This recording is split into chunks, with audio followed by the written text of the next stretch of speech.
Infinite COVID or zero COVID? How many more will sicken and die?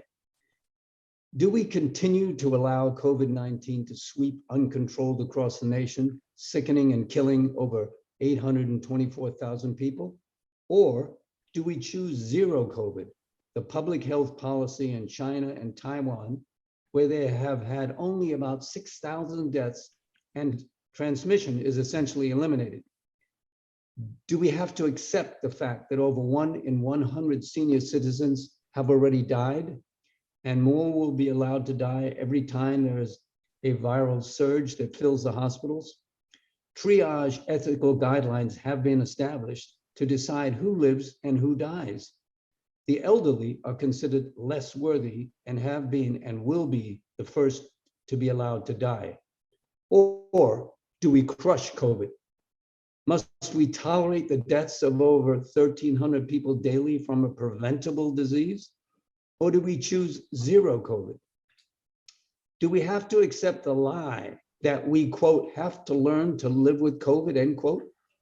Do we normalize living with the fear of a preventable illness, fear of disabling long COVID, fear of vaccine breakthrough infections, fear of transmitting the virus even when vaccinated, fear of aerosol spread, and the endless need for N95 masks and respirators? Or do we choose to eliminate COVID? Must we accept that every viral surge results in staff and hospital bed shortages, causing overwhelmed hospitals to give inferior quality medical care? Do we have to live with the reality that filling hospital beds to capacity with COVID patients prevents every family from getting treatment for other medical problems, resulting in more suffering and death? Or do we choose to stop transmission by instituting well-established public health policy, as in zero COVID China, zero COVID Taiwan, and recently zero COVID Cuba? Do we continue to allow schools and work sites to transmit one of the most contagious viruses known? Or do we choose to temporarily close them to stop transmission? Do we accept a life of endless, dangerous COVID variants and ongoing need for more vaccinations and boosters? Or do we choose to crush COVID? Do we tolerate the refusal to produce millions of free COVID tests? Or do we choose to be able to test over 10 million people in one weekend, as is regularly done in China? Do we have to accept the corporate Wall Street corruption of the Centers for Disease Continuation, known as the CDC? Or will we choose well-established, proven, effective public health policy to stop viral transmission?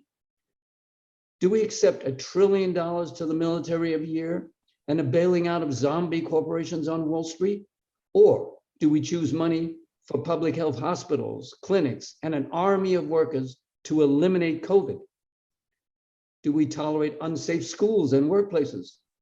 Or do we choose to unite with coworkers and take action to protect ourselves by demanding the correct personal protective equipment, PPE, free testing, contract tracing, isolation, quarantine, temporary lockdowns, and paid time off to achieve zero COVID?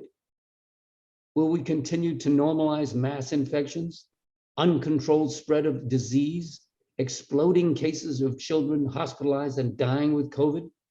Or do we choose to take matters into our own hands to resist and organize for zero COVID? The reality is clear. Our, quote, leaders won't protect us from this disease and death. And it's past time to take matters into our own hands to protect ourselves and our families by demanding zero COVID now. This is the only proven strategy known to eliminate COVID-19 and the catastrophe of needless suffering and death.